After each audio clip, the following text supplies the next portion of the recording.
Okay, Torah reading for shoftiim, the seventh aliyah, verse 10. When you approach a city to wage war against it, you shall propose peace to it. You know, it's so funny. People really don't read the Torah. They really don't. They like, the Torah, Hashem, like you believe in this vengeful God, the God of war. You guys just want vengeance. Verse 10 says we're supposed to propose peace. We're supposed to offer peace. Verse 10. And it will be, if it responds to you with peace and it opens up to you, then it'll be that all the people found there shall be a tributary to you and they shall serve you. So you offer peace and then they still get to stay. They guess they don't have to leave Eretz Israel. They could just, as long as they give you they become like your sharecroppers, or they give you something, they basically give you money. But if it does not make peace with you and it wages war, so you have this trade agreement. So 10 and 11 is setting up trade agreements and economic ties. And verse 12 says, but if it does not make peace with you and it wages war against you, you shall besiege it. So you can surround the city and besiege it. And the Lord your God will deliver it into your hands, and you shall strike all its males with the edge of the sword. Okay, that doesn't sound so nice, right? Verse Yud Gimel sounds a little excuse me, but this is what the Torah says to do.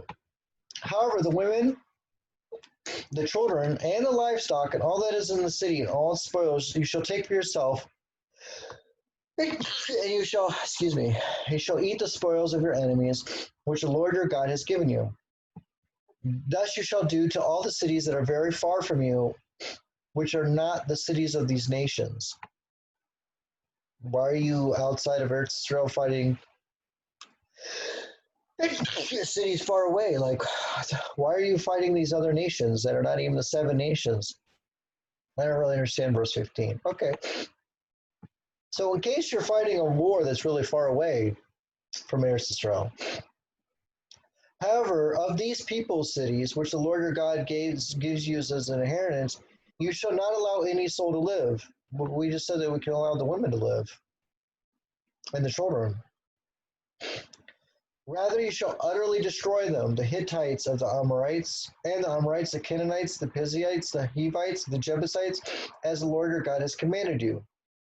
Does that mean the women and the children? So that they should not teach you to act according to all their abominations that they have done for their gods, whereby you would sin against the Lord your God. Okay, so the Torah's giving you a reason behind this. But it still sounds contradictory to a previous verse that says you're supposed to allow the women and the children to stay alive. Okay, I don't know. When you besiege a city for many days to wage war against it and to capture it, you shall not utterly destroy its trees by wielding an axe against them, for you may eat from them. I'm guessing it's talking about fruit trees. But you shall not cut them down. Is the tree of the field a man to go into the siege before you? So the tree didn't do anything against you. Don't cut down the trees. But remember, if this tree is like a tree that people worship, there is a specific type of tree that people worshipped, that you're allowed to cut down. You're supposed to burn that specific type of tree. Verse 20.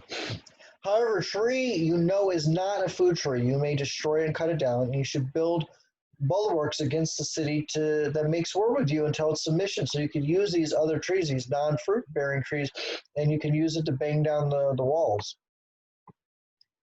If a slain person be found in the land which the Lord your God is giving you to possess, lying in the field, and is not known who slew him, so you find this dead body, Nebuch, in between cities, and you don't know who killed the guy, then your elders and judges shall go forth, and they shall measure to the city around the corpse. So you have to see how close his body is to each city.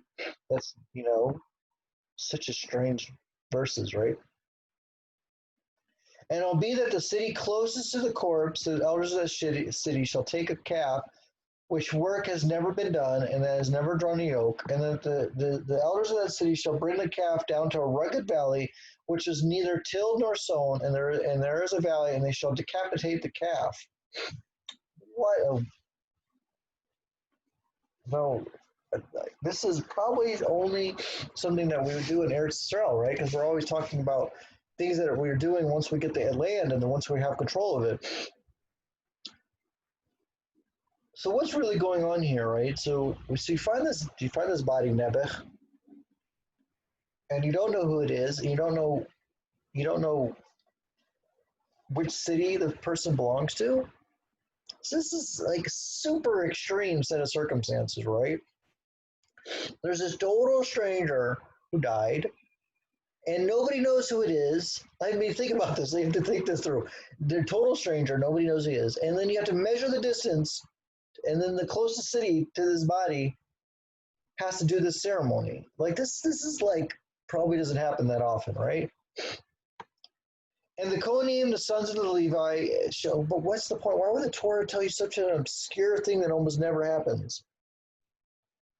Like maybe it was super common. I mean, people didn't have identification back then, right? I mean, they didn't know how to identify people back then, but now we do. But the Torah is supposed to be first. So there could be, even in today's day and age, with all the technology we have, this could actually happen. It's what the Torah is telling us.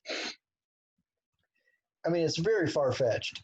And the Kohanim, the sons of the Levi, shall approach, for the Lord your God has chosen them to serve him and to bless the name of the Lord. And by their mouths shall every controversy and every legion be judged. Wait, the Kohanim are supposed to be the final arbitrators? They're supposed to be the rabbis? Not necessarily. And the elder, because not all the elders of the city are Kohanim. And the elders of that city who are the nearest to the corpse shall what does this have to do with this? So the elders of the city who are the nearest to the corpse shall wash their hands over the calf that was decapitated in the valley. Okay. And they shall announce and say, our hands did not shed this blood, and nor do our eyes see the crime. This is very unusual.